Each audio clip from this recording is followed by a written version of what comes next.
人到中年，上有老，下有小，经常熬夜，睡不好，压力山大。这个时候就要多喝这一道牛大力腰片汤。经常喝，腰板直了，有精神了，一口气能爬到10楼。首先，我们准备所需要的食材：2个猪腰，1小块瘦肉。好汤就要配好料，准备杜仲、牛大力、桂圆肉、黑豆、枸杞这几种食材跟猪腰搭配在一起才是绝配，都是很补的。如果您嫌配料麻烦，我都帮您搭配好了。每一种食材都是独立包装，煲汤炖汤必备。腰不好，睡不好，浑身没劲儿，可以经常煲汤来喝。新鲜的猪腰一分为2，去掉腰骚，先竖起来，斜刀45度切，深度为4/5，间隔2-3毫米。注意底部不要切断。斜刀切好以后，掉过头来再竖刀切，深度为3/5。这一次3刀一回头，第4刀把它切断。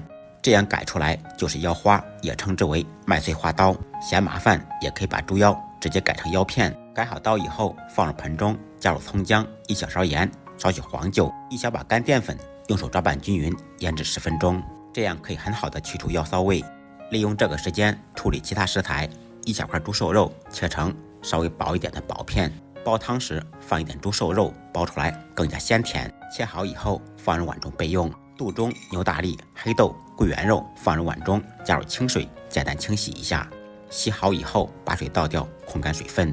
准备1口黑色的砂锅，加入足量的清水，先放入这几种食材，开大火烧开锅。开锅以后转开中小火炖半个小时。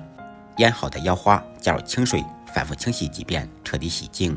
洗好以后捞出来，控干水分，放入碗中。切好的猪瘦肉一同放入碗中，加入姜丝1小勺盐、胡椒粉、黄酒或者米酒抓拌均匀。很多朋友把腌好的腰花直接放入锅中煮制，那样就错了。最佳方法是锅中放少许油，放入葱姜，放入腌好的腰花和瘦肉，在锅中简单煸炒几下，期间烹入米酒去香增腥。经过煸炒以后，可以更好的去除腥味，而且炖的汤会更香。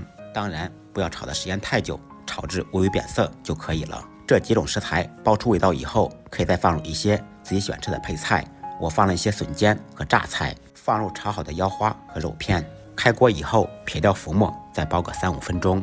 出锅之前多放一些胡椒粉、枸杞。经常睡不好，手脚冰凉，都可以多喝这道汤，鲜美滋补又好喝。爱它就多为它煲些汤吧。再忙再累，记得按时吃饭。下期视频见，拜拜。